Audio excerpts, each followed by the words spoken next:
नमस्कार, आप देख रहे हैं दैनिक सच समाचार। दैनिक सच समाचार में आपका स्वागत है। मैं राकेश कुमार। आज के तमाम खबरों के साथ अररिया जिला के रानीगंज प्रखंड के पश्चिम मझवा पंचायत किशन शर्मा ने 112 वोटों से मुखिया पद में मारी बाजी। आइए देखते हैं उन्होंने क्या कहा।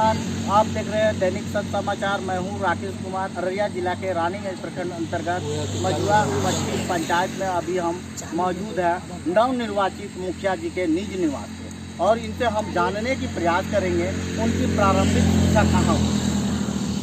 मेरा नाम किशन कुमार है। मेरी शिक्षा मैंने अपना ग्रेजुएशन स्नातक दिल्ली से पास किया है और कंप्यूटर डिप्लोमा भी दिल्ली से ही है। आपकी जन्म कहाँ हुई थी? सर जन्म मेरा दिल्ली का ही है सर, और हाँ पढ़ाई लिखाई सब दिल्ली से किया। फिर ये अपना घर है तो यहाँ आना था, अपने समाज में भी आना था और आना भी ज़रूरी है सर। तो आपने दिल्ली में शिक्षा ग्रहण कर रहे थे तो फिर गांव क्यों आए? सर ये मेरा गांव से लोग दिल्ली जाता है तो आप फिर दिल्ली से गांव क्यों आए? सर शिक्षा लेने के लिए गए थे, शिक्षा लेके आगे बढ़ने के लिए गए थे, क्योंकि कहीं ना कहीं हमारा समाज शिक्षा में थोड़ा सा कुछ पीछे है। आप ये बात आपको ही पता है कि लोग आज भी पढ़ने के लिए अपने बच्चों को बाहर भेजते हैं ताकि और कुछ नया सीख सके और कुछ अच्छा कर सके, कुछ इम्प्रूव लाए अपने अंदर अपने समाज में, ताकि आगे कुछ कर सके, कुछ बढ़ सके और अपने समाज को भी आगे लेके चल सके। सिर्फ अपने बारे में सोचना ये हर कोई कर सकता है, लेकिन हमें पूरे समाज को लेके चलना है, समाज के एक लोग को लेके चलना है, सबको आगे बढ़ाना है और सबका विकास करना है। तो शिक्षा में इस पंचायत में क्या जो है कि कमी थी कि जो कमी थी कि आपने ऐसा देखे कि शिक्षा में कमी हो रही है तो आपने पॉलिटिकल में आए? सर शिक्षा की बहुत कमी थी। जैसे स्कूल का तादाद कुछ कम होना, बच्चों की तादाद ज़्यादा होना, कई बार कई जगहों पे जहाँ स्कूल होना चाहिए वहाँ पर भी स्कूल नहीं है। तो ये होगा कि मेरा पहले स्कूल बने, तो जहाँ स्कूल नहीं है वहाँ स्कूल का व्यवस्था करवाई जाए। और रही बात कि अस्पताल को लेके भी यहाँ पे लोग बहुत परेशान रहते हैं। अगर छोटी सी बीमारी भी है तो यहाँ से रानीगंज जो गरीब लोग हैं सर वो कितना रखा खाएंगे। कहीं ना कहीं हमें अपना अस्पताल की हालत को सुधारनी है, शिक्षा की हालत को सुधारनी है। और सबसे मेन बात कि सर बड़े लोग तो सर कहीं भी आ जा सकते हैं, लेकिन एक जो गरीब लोग हैं अगर उनके घर में किसी की तबीयत खराब है या कोई घटना घट जाती है या कोई एक्सीडेंट हो जाता है तो हमें एक अस्पताल से दूसरे अस्पताल, दूसरे अस्पताल से तीसरे अस्पताल भागना ही पड़ता है। आखिर में लास्ट में बात किसी बड़े टाउन में लेके जाना पड़ता है। आप दिल्ली से आए, घर पे जो आए गांव, तो आप क्या कर रहे हैं? यहाँ पे आया तो मैं यहाँ के माहौल में घूमा, यहाँ के समाज में घूमा, देखा, लोगों से मिला, बात किया, लोगों को बताया कि मैं शिक्षित हूँ, घूम घूम के पढ़ाया भी, और लोगों से अपने राय भी रखा कि मैं मुखिया से खड़ा होना चाहता हूँ अगर आप लोग आशीर्वाद देते हैं, आप लोग साथ देंगे तो।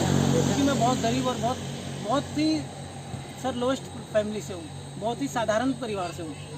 मुखिया जी, हम आपसे जानना चाहेंगे कि अभी आपका एज है शिक्षा ग्रहण करने का, लेकिन आपने 26 वर्ष एज में जो पॉलिटिकल में आए तो इसका उद्देश्य क्या है? सर मेरा उद्देश्य यही है कि हर युवा जो अपने समाज को आगे बढ़ाना चाहता है, कुछ करना चाहता है, उम्र से नहीं होता है सर, अपने समाज को आगे बढ़ाना पड़ता है।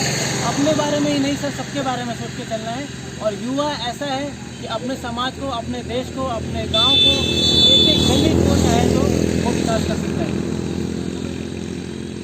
आपको जनता मत दी, आप विजय प्राप्त करें तो फर्स्ट प्राथमिकता आपका क्या होगा?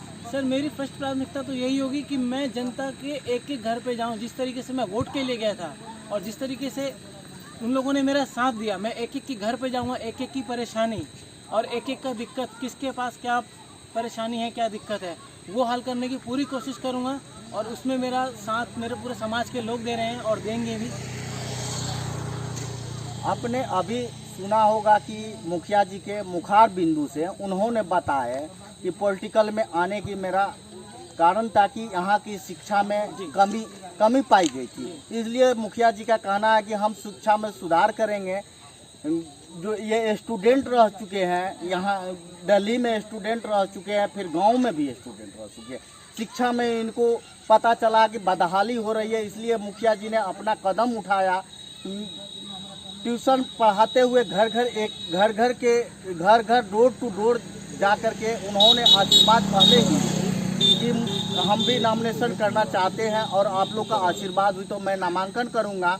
नामांकन करने के बाद उनको जनता से आशीर्वाद भी मिला। उन्होंने डोर टू डोर जा कर के आग्रह किए कि मुझे मत दीजिए, अगर मैं जीतूंगा तो मैं अपने समाज के लिए काम करूंगा, जनहित के लिए काम करूंगा। और मुखिया जी, आप जो अगर आपका शपथ ग्रहण हो जाएगा तो अपने समाज में आपकी क्या क्या त्रुटियाँ हैं उनके बारे में बताएं। सर सबसे पहले यही है जो पेंशन है, जो विकलांग है, जो मान लीजिए कुछ माता ऐसी है जो विधवा हो चुकी हैं, कुछ बच्चे ऐसे जो अभी भी लाचार हैं, जो मतलब कि बहुत ही कठिनाइयों से गुजर रहे हैं सर, सब कुछ होने के बाद भी, चाहे वो राशन से लेके हो, पानी से संबंधित हो, गली में जल हो, नल हो, किसी भी चीज़ की परेशानी को हो, तो वो लेकर बहुत ही परेशान है। मेरा सबसे पहला मुद्दा यही रहेगा कि ये अपने समाज में इन चीज़ों का बदलाव करना सर। आपने अभी बोले कि स्वास्थ्य के बारे में, हॉस्पिटल यहाँ पे स्वास्थ्य केंद्र नहीं है, तो इसके लिए आप क्या कदम उठाएंगे? सर इसके लिए यही करेंगे कि हॉस्पिटल जाके बात करेंगे, आग्रह करेंगे कि एम्बुलेंस की तादाद सबसे पहले बढ़ाई जाए, यहाँ पे डॉक्टरों को अच्छे से रखा जाए, अच्छी डॉक्टरों की तादाद बढ़ाई जाए, यहाँ पे नर्स की तादाद बढ़ाई जाए, ताकि हम लोगों को ज़रूरत आने पे यहाँ पे सारी फैसिलिटी, सारी चिकित्सा मिल सके, हमें कहीं और धक्के ना खाना पड़े। क्योंकि सर बहुत दिक्कत होता है हम लोगों को, अगर कुछ भी एक्सीडेंट हो जाता है, कई बार मैं खुद यहाँ पर इतना एक्सीडेंट होता है, मैं 95% लोगों को उठा के लेके जाता हूँ, क्योंकि ये सामाजिकता बनता है, किसी का 1 मिनट भी कीमती है। अगर हम उसको रानीगंज लेके जाते हैं, रानीगंज से रेफ़र किया जाता है, अररिया से रेफ़र किया जाता है, पूर्णिया से कटिहार मेडिकल, तो सर सबसे पहले ये कि हमें अपना चिकित्सा हालत भी सुधारना होगा, अस्पताल भी सुधारना होगा, ताकि हम किसी की जान बचा सके। किसी का 1-1 मिनट भी कीमती होता है। आपके पंचायत में विकास कितना परसेंट? सर विकास अभी कुछ ही परसेंट हुआ है जिस हिसाब से होना चाहिए, लेकिन ये भी नहीं कहा जा सकता कि जादू की छड़ी बनते ही घुमा दिया कर दिया। लेकिन हाँ, आप तो कुछ कर सकते हैं, क्योंकि आपके पास पावर है। अगर पावर दिया जाता है आपको, तो वो जनता के थ्रू दिया जाता है। टोटल वोटर इसमें 6796 वोटर हैं, वो सब मिलके एक मुखिया चुनते हैं। एक मुखिया तो नहीं चुनता 6796 वोटर, लेकिन एक मुखिया बनने के बाद ये नहीं बोलना चाहिए, आपको घूमना चाहिए, लोगों की परेशानियां पता लगनी चाहिए, और आपको जितना हो सके उनका हल निकालना चाहिए। मुखिया जी, जीत का श्रेय आप किसका देना चाहेंगे? सर जीत का श्रेय मैं यहाँ की जनता को देना चाहता हूँ, अपने गांव के लोगों को देना चाहता हूँ, क्योंकि मेरी इतनी भी हैसियत नहीं थी सर कि किसी की गाड़ी में तेल डालूँ या मैं 100-150 गाड़ियों की रैली निकाल दूँ। क्योंकि सर मैं पढ़ा के 200-400-500 कमाने वाला हूँ, और इतने में ही, और गैरेज है पापा और छोटा भाई मिलकर चलाते हैं, और टोटल गांव के लोगों ने मेरा साथ दिया, समर्थन दिया। ये सब मेरे गांव के ही लोग हैं सर जितने बैठे हैं, और इन लोगों ने मेरा बहुत समर्थन दिया सर। और जिस घर में गया, पैदल गए हम लोग सर, इतनी हैसियत नहीं थी कि गाड़ी की रैली निकाल सकें। और मैं सारा श्रेय देता हूँ अपने कॉलोनी के लोगों को भी, अपनी जनता को भी, अपनी जनता जनार्दन को भी, इन्होंने मुझे चुना, मुझ पर विश्वास किया, सिर्फ ये समझ के कि बच्चा शिक्षित है। और आप लोगों ने अगर ये मुझ पर आशीर्वाद दिया है, तो मैं इस आशीर्वाद पर परिपूर्ण उतरूँगा।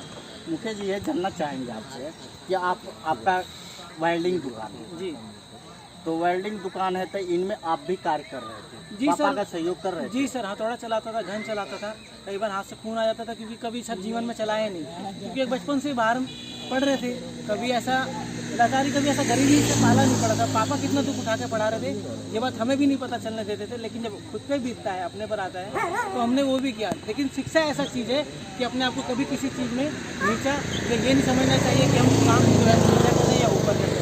काम होता है, हमें काम करना चाहिए।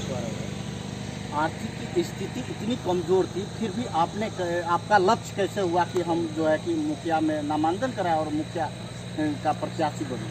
सर लक्ष्य ऐसे हुआ कि लोगों ने बताया कि आप शिक्षित हो, आपको अब की बार कर दिया गया है, लोहार जाति को ST में कर दिया है, और आपको हक दिया गया है से लड़ने का। मैं एक डोर टू डोर गया सर, जहाँ जाना चाहता बात किया उनसे और बोला क्या करना चाहिए, अगर आप लोग समर्थन देंगे तभी कुछ हो पाएगा, क्योंकि मैं एक बहुत गरीब फैमिली से हूँ। तो इनका कहना भी यही था कि नहीं, आप खड़े होइए, हम लोग साथ देंगे।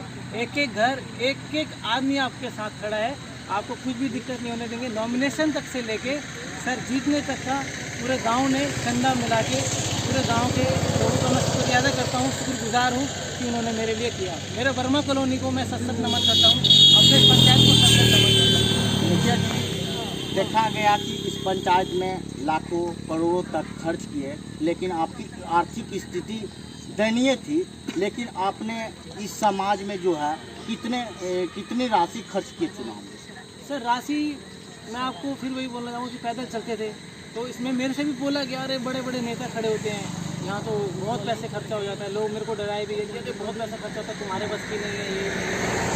तो जैसे कभी 4 गाड़ी लेके निकलते थे, तो लोग बोलते थे कि अरे क्या होता है इससे, तो बोले सर 10 गाड़ी या 100 गाड़ी दौड़े उससे नहीं होता है, आप पैदल ही चल रहे हैं, लेकिन आपके पास वेट होना चाहिए, आपके पास समाज का ताकत होना चाहिए, आपके पास लोगों का आशीर्वाद, समर्थन और समाज का एक एक लोग साथ होना चाहिए। सबसे मेन वही है। लगभग आपकी खर्च कितनी है? लगभग सर वही जो 4 गाड़ी हम लोग लेके निकलते थे, 15 दिन जो निकले हम लोग 4 गाड़ी लेके, लगभग 30 से 35 हज़ार। 30 से 35 हज़ार भी सर शायद ही हुआ होगा, मेरा ये कहना है। क्योंकि मैं नाश्ता भी नहीं करवाता था, लोग मैं कहता था कि रिक्वेस्ट करता था कि गरीब फैमिली से हूँ, तो सर खाना नाश्ता सब लोग अपने अपने घर चले जाते थे खाना नाश्ते के टाइम, और खाना नाश्ता करके फिर आते थे और फिर कहते थे कि बेटा चलो और चलते रहो।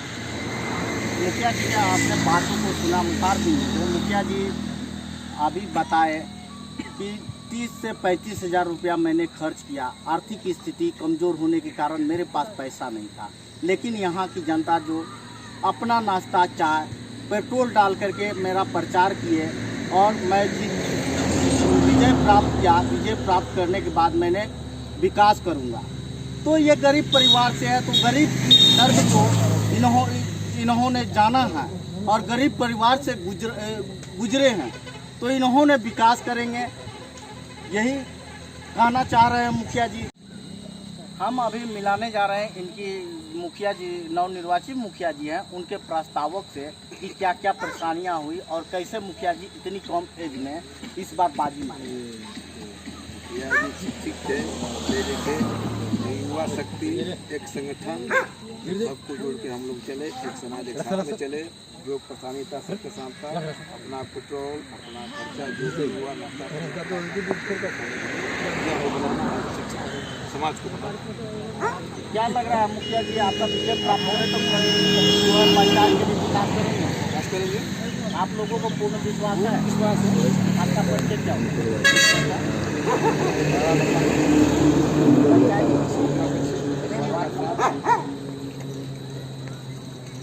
आपका प्रत्याशी मुखिया जी इस बार बाजी मारे हैं, 26 वर्ष की एज में ही मुखिया बन गए हैं और आगे भी उज्जवल इनका भविष्य उज्जवल होगा, तो आप लोगों को इन पे क्या विश्वास है?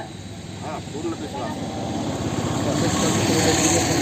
बनाए हैं, पूरा समाज होता है और आगे बढ़ाएंगे अच्छी तरह से और आगे भी ये चलता रहेगा। आपका परिचय क्या होगा? मेरा नाम अनुज कुमार मेहता। दैनिक सत्य समाचार में जोड़ने के लिए धन्यवाद।